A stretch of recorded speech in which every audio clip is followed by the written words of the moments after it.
ನವೀನ್ ಒಬ್ಬ ಸಾಮಾನ್ಯ ಯುವಕ. ಆತನ ಜೀವನದಲ್ಲಿ ಶಾಂತಿ ಇರಲಿಲ್ಲ.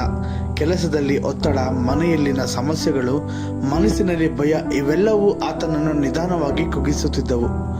ಒಂದು ದಿನ ಆತನು ತುಂಬಾ ದುಃಖದಲ್ಲಿದ್ದಾಗ ಒಂದು ಚರ್ಚ್ ಬಳಿಯಿಂದ ಹಾದು ಹೋಗುತ್ತಿದ್ದನು. ಒಳಗಡೆ ನಡೆಯುತ್ತಿದ್ದ ಪ್ರಾರ್ಥನೆ ಆತನ ಗಮನ ಸೆಳೆಯಿತು. ಅಲ್ಲಿ ಕೇಳಿ ಬಂದ ಮಾತು, ಯೇಸು ಕ್ರಿಸ್ತನು ನಿನಗಾಗಿ ಸತ್ತನು, ಮತ್ತೆ ಜೀವಂತನಾದನು.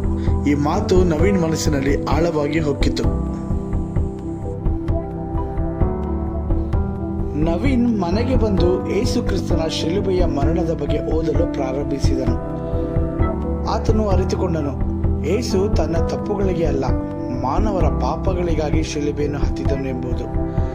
ನವೀನ್ ತನ್ನ ಜೀವನದ ನೋವುಗಳನ್ನು ನೆನೆಸಿಕೊಂಡನು.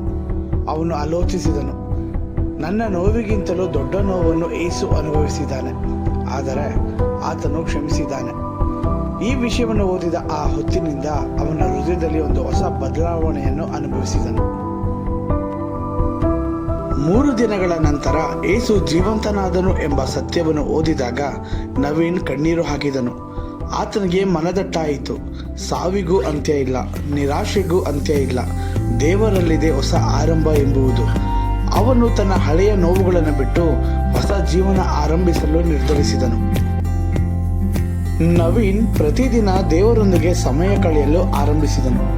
ಆತನ ಹೃದಯದಲ್ಲಿ ಶಾಂತಿ ತುಂಬಿತು. ಆತನ ಕೋಪ ಕಡಿಮೆಯಾಯಿತು. ಆತನು ಇತರರಿಗೆ ಸಹಾಯ ಮಾಡಲು ಪ್ರಾರಂಭಿಸಿದನು. ಒಮ್ಮೆ ನಿರಾಶೆಯಿಂದ ತುಂಬಿದ ನವೀನ್ ಈಗ ಆಸೆಯಿಂದ, ಸಂತೋಷದಿಂದ ತುಂಬಿದವನಾಗಿದ್ದನು.